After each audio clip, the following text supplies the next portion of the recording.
Assalamualaikum warahmatullahi wabarakatuh. Selamat pagi dunia, selaku dosen pengampu untuk mata kuliah imunologi dan juga teman-teman kelas 6.01 yang saya sayangi. Pada kesempatan ini, kami dari kelompok 7 akan mempresentasikan hasil diskusi kami, yaitu mengenai hipersensitivitas dan autoimun.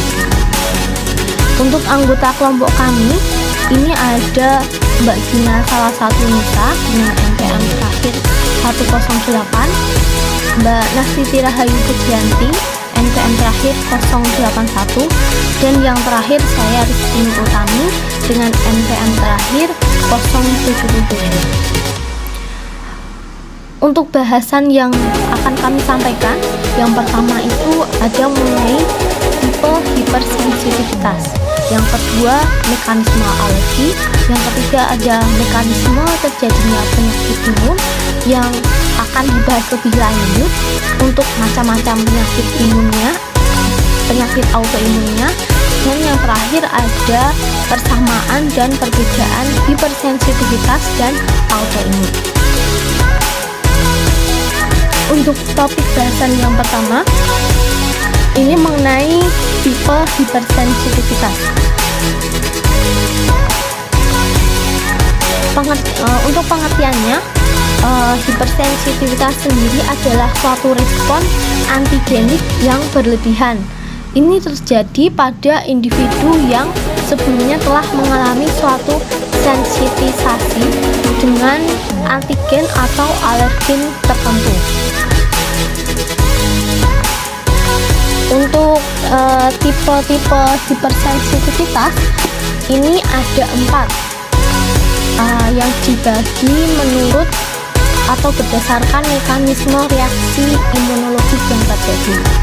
Yang pertama itu ada tipe pertama atau biasa disebut reaksi anafilaktik. Ini merupakan reaksi hipersensitivitas tipe cepat klasik. Reaksi ini merupakan respon jaringan yang terjadi karena adanya ikatan silang antara alergen dan IgE. Nah, untuk mekanismenya ada beberapa fase. Yang pertama itu ada fase sensitasi, yaitu fase yang dibutuhkan untuk pembentukan IgE sampai ikatan silang oleh reseptor spesifik, yaitu FcER ini pada permukaan sel mas atau basofil. Fase kedua yaitu fase aktivasi, yaitu waktu yang diperlukan antara pajanan ulang dengan antigen spesifik dan sel mas atau basofil untuk melepaskan isiannya yang berupa granul yang menimbulkan reaksi. Hal ini terjadi oleh ikatan silang antara antigen dan IgE. Fase yang ketiga yaitu ada fase efektor, yaitu waktu terjadi respon yang kompleks atau biasa disebut anafilaksis sebagai efek mediator-mediator yang dilepas sel mas atau basofil dengan aktivitas farmakologi. Untuk lebih lanjutnya, teman-teman bisa melihat gambar pada makalah yang telah kami bagikan. Tipe yang kedua atau hipersensitivitas tipe 2 ini biasa disebut dengan reaksi sitotoksik atau sitolitik. Nah, ini terjadi akibat adanya aktivasi dari sistem komplement setelah mendapat rangsangan dari adanya kompleks antigen, antibodi, kemudian ada IgG, IgM, dan komplement. Contohnya itu ada reaksi transfusi dan penyakit hemolitik bayi yang baru saja lahir. Untuk reaksi transfusi ini terjadi apabila seseorang itu memiliki golongan darah A dan mendapat transfusi golongan dari darah golongan B. Nah, ini reaksinya ini kan antigen B atau isohemaglutinin itu akan akan berikatan dengan sel darah B yang menimbulkan kerusakan darah direct oleh hemolisis masif intravaskular.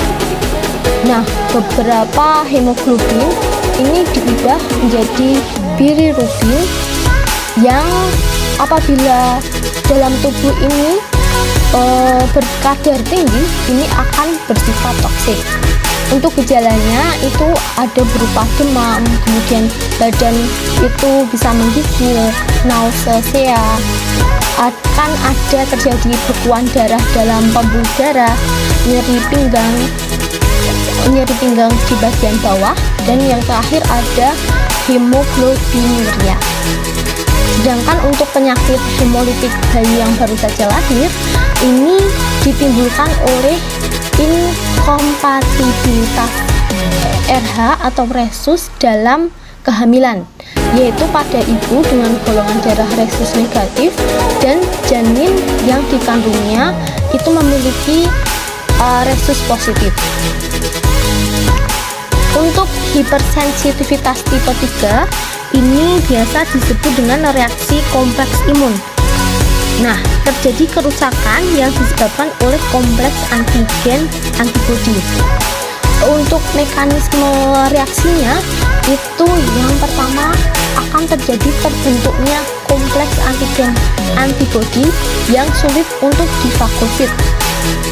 Kemudian tubuh akan mengaktifkan komplement, menarik perhatian neutrofil, kemudian terjadi pelepasan enzim lisosom, pengeluaran mediator kimiawi, dan timbulnya manifestasi berupa reaksi atus, serum sickness, LES, AR, glomerulonefritis, dan pneumonitis. Nah, untuk gangguan yang sering terjadi pada reaksi hipersensitivitas tipe 3 menurut Bharata Wijaya itu ada dua. Yang pertama ini mengenai kompleks imun yang mengendap di dinding pembuluh darah. Untuk yang kedua ini ada kompleks imun yang mengendap di jaringan. Yang terakhir pada hipersensitivitas tipe 4 ini biasa disebut dengan reaksi tipe lambat.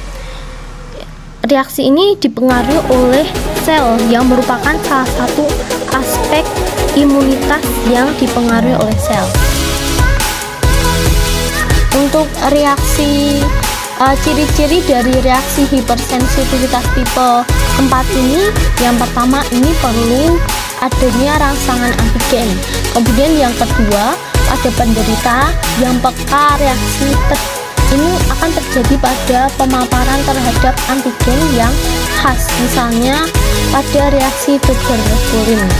Yang ketiga, ini ada masa inkubasi yang berlangsung selama 7-10 hari. Yang keempat, untuk hipersensitivitas tipe lambat ini dapat dipindahkan melalui sel-sel jaringan limfoid, eksudat peritoneum, dan limfosit darah. Untuk reaksi hipersensitivitas tipe 4 ini terdiri dari dua jenis. Yang pertama ada reaksi granulomatosa, ini ditandai dengan pembentukan granuloma yang terdiri dari sel-sel yang berhenti tunggal dan telah berubah. Kemudian histiosit, sel-sel epiteloid, dan sel-sel dari benda asing. Untuk reaksi yang kedua yaitu reaksi tuberkulin. Nah, ini merupakan bentuk alergi bakterial spesifik terhadap produk filtrat biakan yang bila disuntikkan ke kulit akan menimbulkan reaksi hipersensitivitas lambat tipe 4. Untuk selanjutnya akan disampaikan oleh teman kelompok kami. Baik, selanjutnya kita akan melanjutkan mengenai mekanisme alergi. Nah, di dalam tubuh individu normal itu memperlihatkan bahwa sel Mars yang banyak itu membawa molekul hemoglobin E dengan spesifikasi yang berbeda-beda, karena mungkin saja banyak antigen yang lebih kecil dari hemoglobin E ini. Ini pula yang memberikan gambaran yang kuat akan beraneka-ragamannya gen yang berperan di dalam proses respon imun. Hal ini sangat berkaitan dengan erat dengan keberadaan supergen family. Selanjutnya, kita akan membahas mengenai mekanisme reaksi imun terhadap masuknya bahan alergen yang ada di dalam tubuh. Yang pertama itu ada paparan pertama terhadap alergen. Selanjutnya, aktivasi gen sel TH2 dan stimulasi pergantian kelas hemoglobin E dalam sel B. Kemudian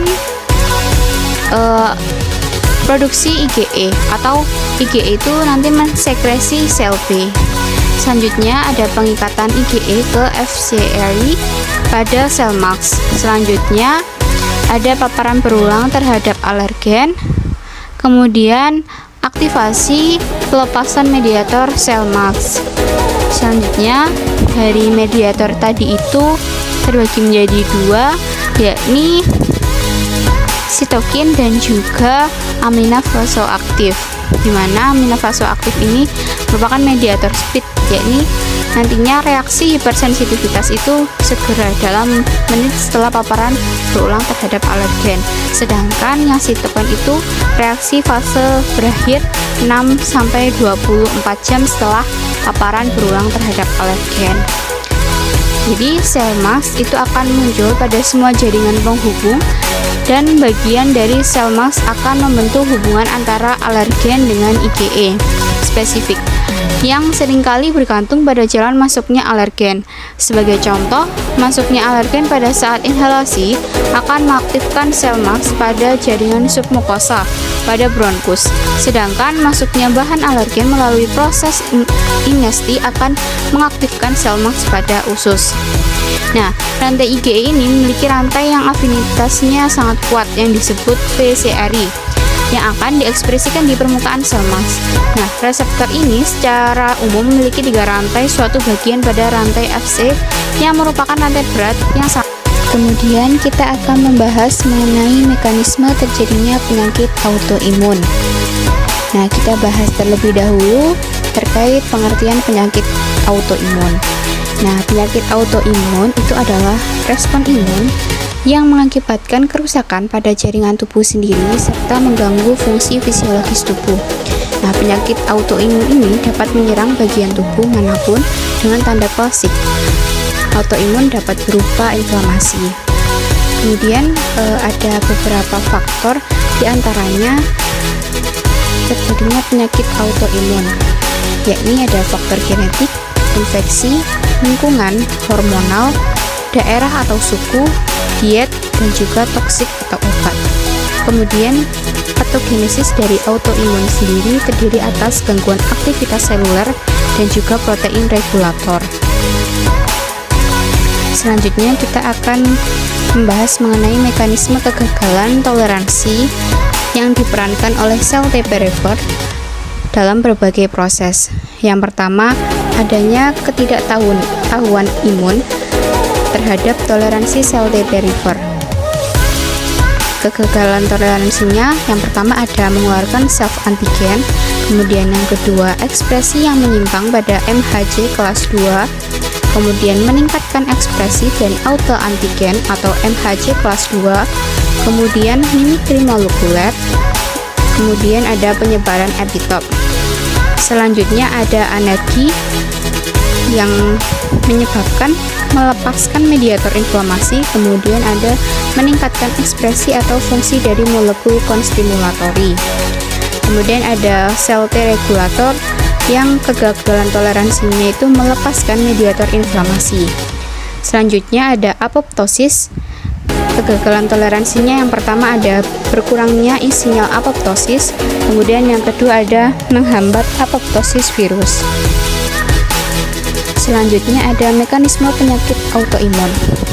Yang pertama yakni kegagalan kematian sel yang diinduksi oleh aktivasi. di mana kegagalan ini itu pada pematangan sel T terdapat toleransi sentral dan toleransi perifer. Nah, pada toleransi sentral ini telah dilakukan eliminasi untuk pemusnahan sel reaktif. Namun ada beberapa sel T, sel reaktif yang belum tereliminasi dan pada akhirnya dieliminasi oleh toleransi perifer. Pada toleransi perifer pun terdapat dua mekanisme untuk mengaktifkan sel T, di mana dilakukan pada energi sel T dan stimulasi berulang sel T. Pada stimulasi berulang sel T self-reaktif distimulasi, maka seharusnya ia mengeluarkan molekul fas dan ligannya untuk perikatan dan menekan laju sel T self-reaktif. Namun, adanya faktor genetik dapat mempengaruhi kesalahan pemrograman protein fas dan ligannya. Maka self-reaktif yang terstimulasi tidak berikatan satu sama lain, sehingga tidak ada yang menginduksi untuk sel T self-reaktif apoptosis. Dan sel T self-reaktif itu tetap mampu berkembang dan menjadi sel T yang membahayakan bagi jaringan tubuh normal. Kemudian yang kedua ada gangguan pada energi sel T, di mana toleransi perifer terdapat mekanisme yang disebut anergi. Ini adalah penonaktifan sel T self-reaktif. Apabila terdapat produk dari bakteri, maka produk bakteri yang menginfeksi jaringan tubuh pun mampu menghentikan proses anergi sel T self-reaktif ini. Maka sel T self-reaktif menjadi berkembang dan membahayakan jaringan tubuh normal dalam tubuh. Kemudian yang ketiga ada modifikasi protein pada membran sel darah merah yang dapat diinduksi oleh suatu antigen. Contohnya yakni obat, di mana antigen dari luar itu mampu memodifikasi protein yang terdapat di membran sel sehingga mampu mengelabui sel B pembentuk antibodi. Seolah-olah sel normal tersebut adalah suatu antigen dan sel B membentuk antibodi untuk sel normal yang telah dimodifikasi. Kasus ini biasanya terjadi pada penyakit anemia, di mana sel B membentuk antibodi anti-eritrosit. Yang keempat ada infeksi yang dimediasi oleh mikroba, di mana terjadi nekrosis dan inflamasi, sehingga mampu mengistirahatkan APC dan membantu penghentian energi sel T. Baik, selanjutnya itu ada macam penyakit autoimun. Mekanisme penyakit autoimun yang menyebabkan kerusakan sel itu merupakan suatu siklus yang dapat berulang. Begitu dimulai dari pengenalan sel antigen oleh antibodi dan juga sel limfosit yang dapat menyebabkan terjadinya aktivasi antibodi dan juga sel limfosit tersebut. Hasil dari aktivasi ini yaitu adanya reaksi inflamasi pada tempat tertentu. Stimulasi perbanyakan antibodi terhadap sel antigen terus berlanjut dan siklusnya akan kembali dari awal. Dan di bawah ini terdapat siklus perbanyakan antibodi. Nah, dapat dilihat bahwa tahapan pertama sel B itu bersirkulasi mengikuti antigen diri yang dilepas dari sel yang terluka. Yang kedua yaitu sel B itu diaktifkan oleh sel T yang spesifik gunanya untuk sel peptid atau membentuk peptida diri. Dan tahapan yang ketiga yaitu sel B itu akan berdiferensiasi menjadi sel plasma, di mana akan mensekresi sejumlah besar antibodi spesifik antigen sendiri. Nah, untuk tahapan yang keempat itu di lokasi yang cedera atau yang terluka, antibodi spesifik antigen diri itu akan memulai respon inflamasi atau respon terhadap luka jaringan yang disebabkan oleh trauma fisik yang sifatnya itu dapat merusak. Nah, respon ini menyebabkan lebih banyak cedera sel. Lalu tahap yang kelima yaitu lebih banyak sel B itu dapat mengikat antigen diri. Oleh karena itu, semakin memperkuat siklus kerusakan jaringan. Selanjutnya terdapat penggolongan penyakit autoimun. Jadi, penyakit autoimun sendiri itu dibagi menjadi dua. Yang pertama organ spesifik, dan yang kedua ada sistemik. Nah, organ spesifik itu merupakan kelompok penyakit autoimun di mana penyakitnya itu terdapat atau terekspresikan pada organ-organ tertentu, misalnya seperti pada tiroid, yaitu Graves' disease. Nah, Difisiase ini merupakan penyakit autoimun yang menyerang kelenjar tiroid, yaitu kelenjar yang berada di leher yang dapat menghasilkan hormon tiroid. Pada umumnya, hormon ini berfungsi sebagai regulator homeostasis atau keseimbangan yang berfungsi untuk metabolisme tubuh. Tapi berbeda dengan Graves' difisiase yang menyebabkan kelenjar tiroid itu menjadi terlampau aktif atau hipertiroid sehingga menghasilkan hormon tiroid yang lebih banyak dari yang dibutuhkan. Nah, gejala yang biasa ditimbulkan itu antara lain jantungnya berdebar-debar, terus terdapat penurunan berat badan meskipun nafsu makan tetap, matanya menonjol, tangan gemetar atau tremor, sulit tidur atau insomnia, intoleransi terhadap panas, mudah emosi, gangguan emosional, dan kegelisahan. Nah, karena peningkatan keaktifan kelenjar ini, maka ukurannya pun dapat besar sehingga kelenjar tiroid dapat dilihat atau dapat terlihat atau tidak sehingga sebagai benjolan di leher. Nah, penanganan penyakit ini biasanya dengan menekan keaktifan kelenjar tiroid untuk pengurangan produksi hormon tiroid tersendiri. Hal ini dapat dilakukan dengan pengobatan anti tiroid, radiodisme, atau pengangkatan sebagian atau seluruh kelenjar tiroid. Untuk jenis penyakit yang kedua yaitu ada Hashimoto thyroiditis. Jadi penyakit ini merupakan kebalikan dari Graves' disease. Pada umumnya penyakit ini menyebabkan kelenjar tiroid itu kurang aktif atau hipotiroid sehingga tidak menghasilkan cukup hormon tiroid. Gejala yang biasa ditimbulkan yaitu peningkatan berat badan, gangguan emosional, kelelahan tanpa sebab yang jelas, kelemahan tungkai terutama pada tungkai bawah, sulit mengingat serta mengantuk. Nah, jika penyakit ini sudah membutuhkan penanganan, maka akan diberikan terapi hormon tiroid untuk mengganti hormon tiroid yang kurang. Dalam penanganannya sangat perlu dimonitori kadar hormon tiroidnya, jangan sampai menjadi berlebihan. Lalu yang ketiga ada multiple sclerosis. Multiple sclerosis ini merupakan sistem imun yang menyerang pada pembungkus pelindung saraf atau myelin pada otak atau tulang belakang, sehingga dapat mengganggu fungsi saraf untuk berkomunikasi dengan saraf lain di otak, tulang belakang, ataupun bagian tubuh yang lain, sehingga dapat menyerang selain menyerang myelin, sistem imun yang datang juga menyerang jaringan sekitar saraf. Nah, kedua hal ini menyebabkan timbulnya berbagai macam gejala gangguan saraf yang tergantung dari saraf yang terkena. Beberapa diantaranya yaitu gejalanya ada kesemutan, sulit mengingat, sulit berkonsentrasi, kelemahan tungkai, penglihatan ganda atau kabur, kejang otot, bicaranya tidak jelas, pusing hingga pusing berputar atau bisa bervertigo, gangguan keseimbangan dan juga gemetar biasanya. Karakteristik dari multiple sclerosis yang terjadi pada mata itu akan terjadi radang pada saraf optik yang menyebabkan kehilangan penglihatan parsial atau bisa sampai buta dan nyeri ketika menggerakkan mata. Umumnya penyandang multiple sclerosis ini intoleran terhadap panas. Kenapa? Karena dapat memicu serangan multiple sclerosis. Kerusakan yang terjadi itu dapat menyebabkan kemerosotan kinerja saraf yang tidak reversibel. Apabila hal ini terjadi, maka gejala gangguan saraf yang ditimbulkan itu akan permanen. Yang keempat yaitu ada Goodpasture syndrome, yaitu penyakit autoimun yang menyerang suatu struktur penyokong atau filter pada ginjal dan paru-paru atau biasa disebut dengan membran basalis. Nah, ginjal ini memiliki fungsi filtrasi untuk mengeluarkan zat-zat buangan, sedangkan paru-paru itu berfungsi untuk pertukaran gas oksigen dan karbon dioksida.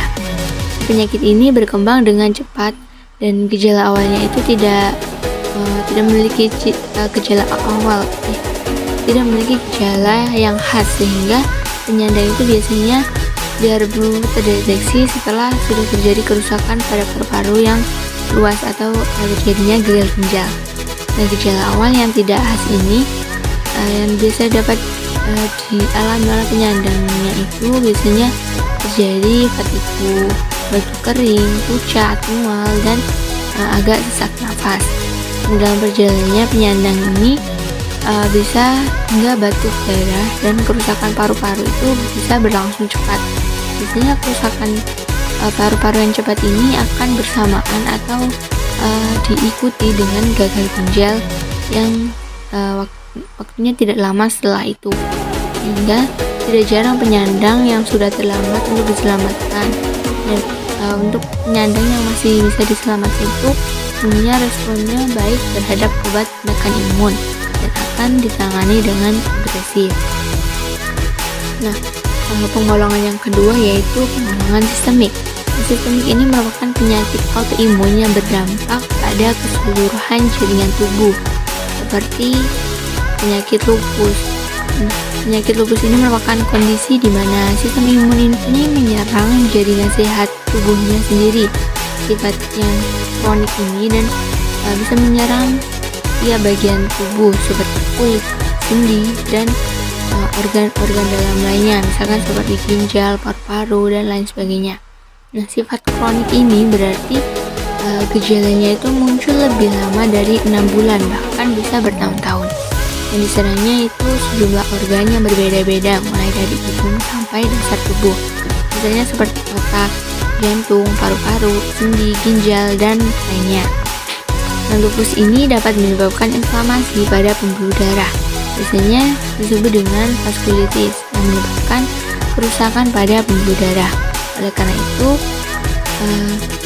lupus juga bisa menyerang darah dengan cara menurunkan jumlah sel-sel darah putih dan juga jumlah platelet.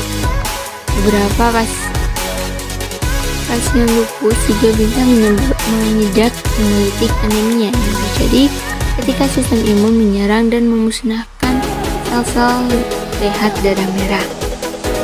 Umumnya lupus berkembang lambat dengan gejala yang muncul dan menghilang.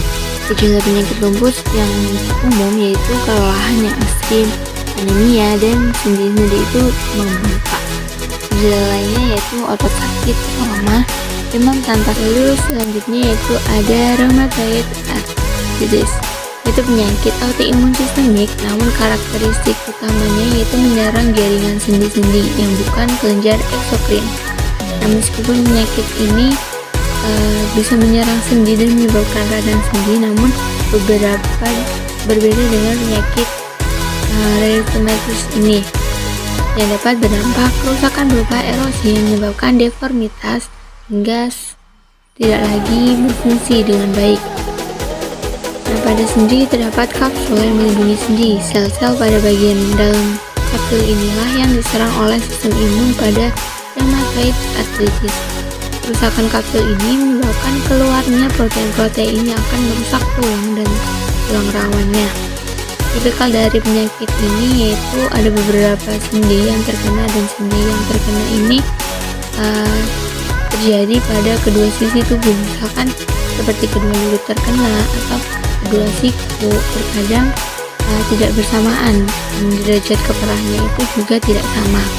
Biasanya hal ini membedakan dengan osteoartritis atau radang sendi yang bukan penyakit autoimun. Jadi sendi yang umumnya terkena yaitu sendi jari, telapak tangan, pergelangan kaki, serta lutut. Gejala dari radang sendi yang biasanya muncul yaitu sendi terasa kaku dan nyeri, terlihat bengkak dan merah seperti terasa hangat. Lalu yang ketiga yaitu ada skleroderma, yaitu penyakit autoimun yang utamanya menyerang pada kulit.